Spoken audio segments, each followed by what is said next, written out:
வணக்கங்க. இது அங்காளம்மன் சத்யா வீடியோ.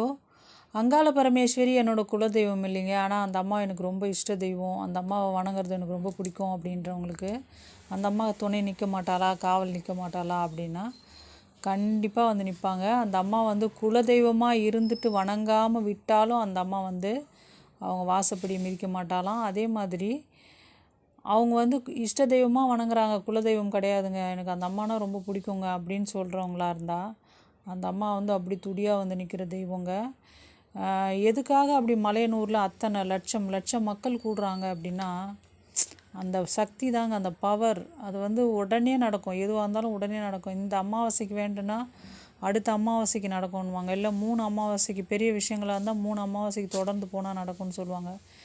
எப்படி போனாலும் போகாமல் வீட்டில் இருந்தாலும் சரிங்க, அந்த என்னை பொறுத்த வரைக்கும் அந்த அம்மா படத்தை வச்சு நீங்கள் எங்கே வணங்கினாலும் அந்த அம்மா வருவான்றது தான் என்னோடய நம்பிக்கை. அந்த அம்மாட்ட நின்று வேண்டி பாருங்கள், அப்படியே துடியாக வர தெய்வம் அங்காள பரமேஸ்வரிங்க. நான் சொல்கிறதுல எதனா மாற்று கருத்து இருந்தால் நீங்கள் கமெண்ட்டில் கூட